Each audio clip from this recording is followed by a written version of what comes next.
بسم اللہ الرحمن الرحیم، السلام علیکم۔ جوڑ توڑ میں خوش آمدید۔ امید کرتے ہیں آپ خیریت سے ہوں گے۔ ہماری دعا ہے آپ جہاں جہاں موجود ہوں اللہ تعالیٰ آپ پر اپنا خاص فضل اور کرم فرمائے۔ میں ہوں تنویر اقبال اور ہمارے ساتھ موجود ہیں ملک کے سینئر صحافی و تجزیہ کار جناب محسن رضا خان صاحب۔ سپریم کورٹ میں آج ان عام انتخابات کی تاریخ کے لیے بنایا گیا لارجر بینچ خود ہی متنازع بن گیا۔ آج جب سماعت شروع ہوئی، عام انتخابات کی تاریخ کے حوالے سے جسٹس جمال مندوخیل نے یہ اعتراض کیا کہ سو موٹو جو اسمبلیاں تحلیل کی گئی تھیں اس پہ بھی لیا جانا چاہیے تھا۔ اس پہ بھی بات کریں گے، اس سارے کیس پہ آج کیا ہوا ہم محسن صاحب سے پوچھیں گے، ان کا تجزیہ لیں گے، اور ساتھ ہی ساتھ جو جسٹس مظاہر علی نقوی کے خلاف ایک سپریم جوڈیشل کونسل میں میاں داؤد ایڈوکیٹ کی جانب سے ان کے جائیداد کے متعلق ایک ریفرنس دائر کیا گیا ہے، جس میں بتایا گیا کہ ان کے اثاثے پچھلے کچھ ہی عرصے میں 3 ارب سے زائد بڑھ گئے، اور ان کے لاہور میں 2 پلاٹس کے حوالے سے حوالہ دیا گیا اس میں، اور یہ بھی بتایا گیا کہ گجرانوالہ ڈی ایچ اے میں ان کے ایک مکان کی مالیت جو 2021 میں انہوں نے 3 دفعہ اس مکان کی مالیت کے حوالے سے ترمیم کی تھی، اور اس میں جو پہلے انہوں نے مکان کی جو قیمت تھی وہ 47 لاکھ بتائی، پھر اس کے بعد 7 کروڑ بتائی۔ تو اس حوالے سے بھی بات کریں گے۔ یہ تو سارا بینچ خود ہی متنازع بن گیا ہے۔ جی محسن صاحب، آپ کیا کہیں گے سر اس پہ؟ پاکستان کے عام انتخابات کے حوالے سے سپریم کورٹ کے نو رکنی بینچ چیف جسٹس عطا محمد بندیال نے تشکیل دیا تھا، لیکن اسے بدنیتی کا مظاہرہ کرتے ہوئے چیف جسٹس نے پاکستان کے 2 سپریم کورٹ کے 2 سینئر جسٹس قاضی فائز عیسیٰ اور جسٹس سردار طارق محمود کو شامل نہیں کیا تھا۔ آج اس 9 رکنی بینچ کی جب سماعت شروع ہوئی تو سب سے پہلے اس پر جمال مندوخیل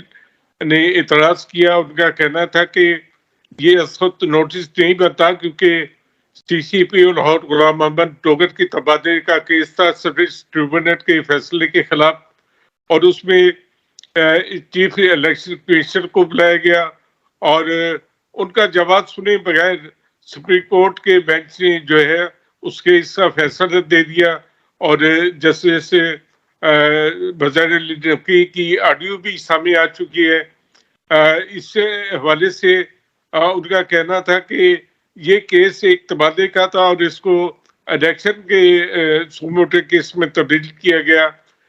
اس کے علاوہ جسٹس اطہر میناللہ نے بڑا اعتراض کیا۔ انہوں نے کہا کہ پنجاب اور خیبر پختونخوا کی اسمبلیوں کی تحریک کا بھی اثر تو نوٹس جو ہے اسی کے ساتھ لے لینا چاہیے۔ چیف جسٹس نے کہا کہ وہ یہ تعین کریں گے کہ الیکشن کی تاریخ کا اعلان کرنا کس کا کام ہے۔ میں سمجھتا ہوں کہ پاکستان بار کونسل نے بھی اس پر اعتراض کر دیا، اور گزشتہ روز پاکستان مسلم لیگ نے جسٹس اعجاز الحسن اور جسٹس مظاہر علی نقوی پر اعتراضات کیے تھے۔ ان کا کہنا تھا کہ ہمارے کسی بھی کیس میں انہیں شامل نہیں کیا جائے۔ جسٹس مظاہر علی نقوی کی آڈیو لیک ہونے کے بعد ہم دیکھ رہے ہیں کہ چیف جسٹس عطا محمد بندیال جسٹس مظاہر علی نقوی اور جسٹس اعجاز الحسن کو بہت زیادہ فوقیت دے رہے ہیں اور ان کا تحفظ کر رہے ہیں، اور انہوں نے اپنا متنازع فیصلہ بھی غلام محمد ڈوگر کی تبادلے کے احکامات جو معطل کیے تھے وہ آج جاری کر دیا ہے۔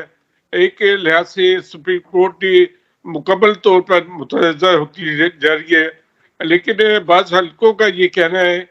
کہ یہ سارا جو ڈرامہ لگایا جا رہا ہے یہ انتخابات کا نہیں ہے، یہ بلکہ اس میں نشانہ جو ہے جیسے قاضی فائز عیسیٰ ہے، اور یہ چاہتے ہیں چیف جسٹس عطا محمد بندیال کے وہ اتنا گن ڈالے کہ ملک میں ایمرجنسی لگ جائے یا ملک میں مارشل لا آ جائے، اور اس کے بعد جسٹس قاضی فائز عیسیٰ کو سپریم کورٹ سے نکال دیا جائے، پیچھوں کے تحت حلف لیے جائیں، کیونکہ انہیں یہ خوف نظر آ رہا ہے کہ اگر جسٹس قاضی فائز عیسیٰ ان کے جانے کے بعد سپریم کورٹ کے چیف جسٹس بنے تو جسٹس ثاقب نثار اور ان سمیت کئی ججوں کو عدالت بلا دیں گے، اور ان کا مستقبل جو ہے اس طرح محفوظ نہیں ہے۔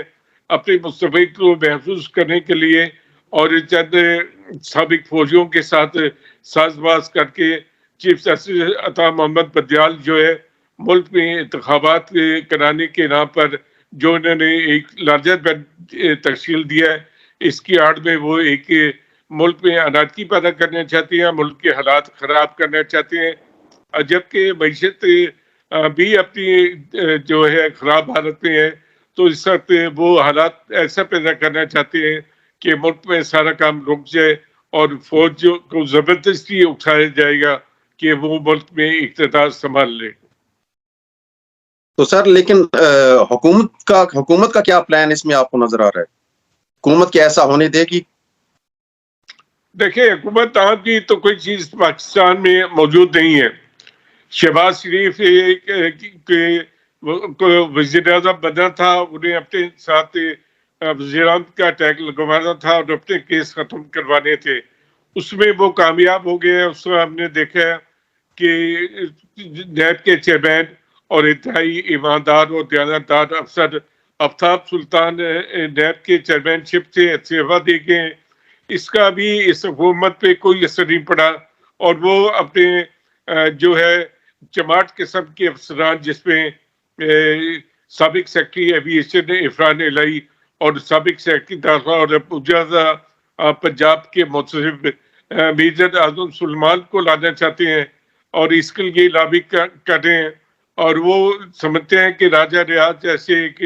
ڈمی اپوزیشن لیڈر کی موجودگی میں وہ اپنی مرضی کے فیصلے کر سکتے ہیں، اور اس کے لیے ان کی اور مولانا فضل الرحمان اور آصف علی زرداری کا گٹھ جوڑی کافی ہے، اور وہ سمجھتے ہیں کہ یہ ملک کے حالات سے وہ اپنے طور پہ فائدہ اٹھانا چاہتے ہیں، دوسری طرف پیپلز پارٹی اپنے طور پہ فائدہ اٹھانا چاہتی ہے، جبکہ اس کا زیادہ فائدہ جو ہے موجودہ حالات کا تحریک انصاف کو مل رہا ہے، لیکن لگتا یہ ہے کہ تیسرا ہی فریق ان حالات کا فائدہ اٹھائے گا۔ جی سر، یہ جو آج سماعت ہوئی اس میں تو بینچ خود ہی متنازع ہو گیا، تو اب آپ اس کا کیا مستقبل دیکھ رہے ہیں اس بینچ کا؟ دیکھیں نا، بینچ میں جسٹس مظہر علی نقوی، جن کی آڈیو لیک کی آ چکی ہے، جن کے متعصبانہ فیصلے بھی سامنے آ چکے ہیں، جن کے اثاثے بھی سامنے آ چکے ہیں، تو ان کو تو فوری طور پر اس بینچ سے علیحدہ کیا جانا چاہیے، اور سپریم کورٹ کے 2 سینئر جج جو ہیں، جسٹس قاضی فیض عیسیٰ اور جسٹس سردار طارق محمود، ان کو بینچ میں شامل کرنا چاہیے۔ پھر ہی اس کے بعد جو فیصلہ آئے گا اس پہ قوم کا اعتماد ہوگا، اور وہ قوم سمجھے گی کہ یہ فیصلہ جو ہے ایک